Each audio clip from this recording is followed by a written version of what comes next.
Have you seen a wild animal that died of being sick before? Never! Ask the hunter, he will tell you. Even the rats and bats that they claim brought coronavirus were not dying. It was we human beings that were dying instead. I did tell you. If you find a wild animal dead in the forest, probably another animal must have preyed on it. Another animal don't attack them.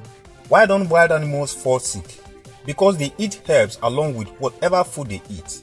I grew up in the rural area, as I've always said, and we used to rear chickens.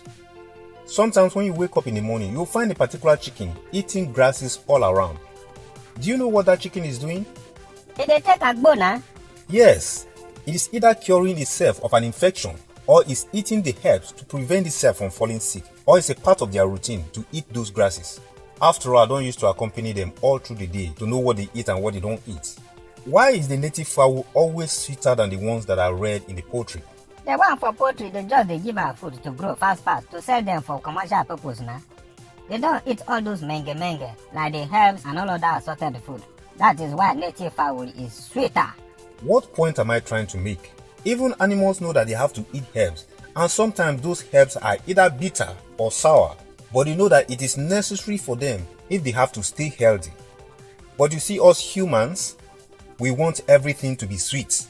Everything sweet. Sweet. Diabetes is no good though. After eating all the sweet things, later doctor will now stop you from eating even the normal food that is not sweet. Hey! Let's be careful the things we eat. If you go to the villages, people live longer.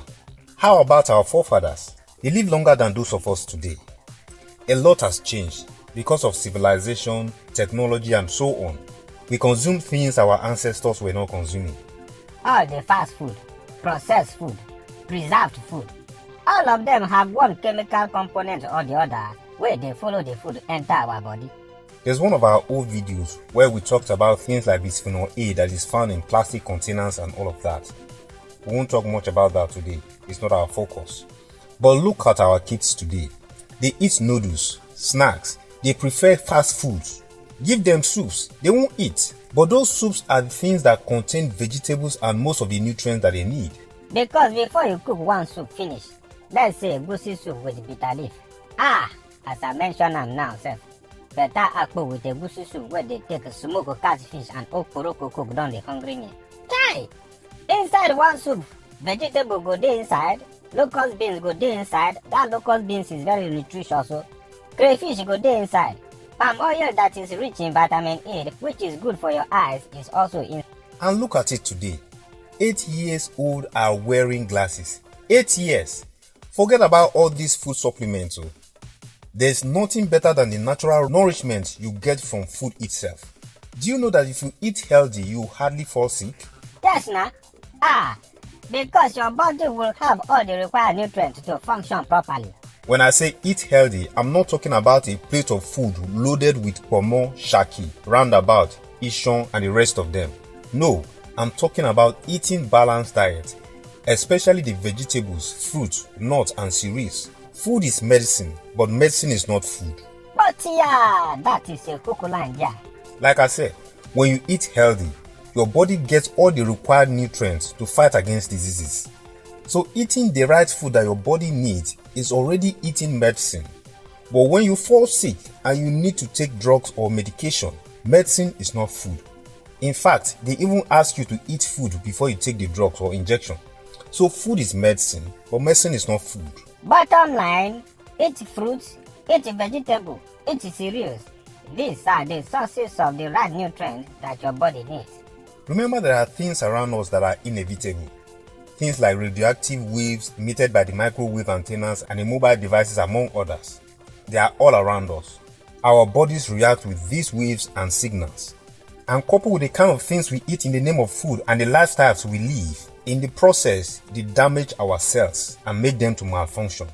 That is what gives rise to ailments like cancer, tumor, fibroid, all come from the things we consume and our lifestyles.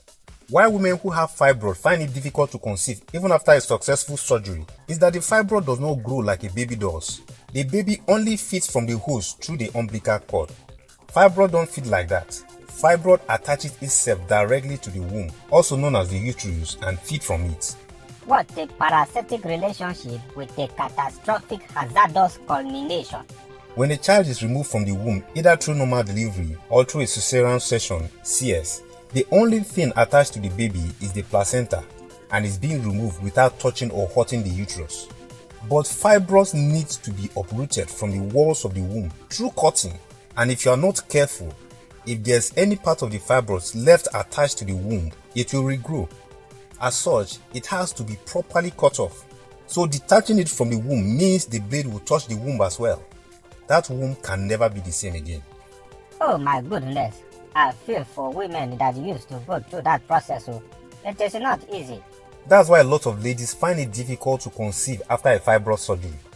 Because the womb requires time to recover from that cut properly to be able to handle a fetus, that is a fertilized egg, and house it for the next 9 months. Something that even people that don't have problem with their womb self, they used to find it difficult to conceive.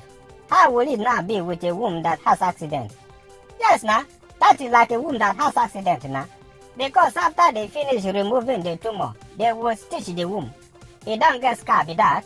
For today, we'll talk about only fibroid because of our time. So let's handle our bodies very well. Eat healthy. Some of us take care of our cars more than we take care of our bodies. One accident, that car is gone, and you can make money to buy another car. But one stroke, one cancer, one brain tumor, and you are miserable for the rest of your life. Help your body to help you. Until we come your way again next Saturday at 8 a.m., subscribe to our YouTube channel, or if you are watching on Facebook, please follow our Facebook page so that you'll get our notification every Saturday when we post. Have a superlative blessed weekend. Otia!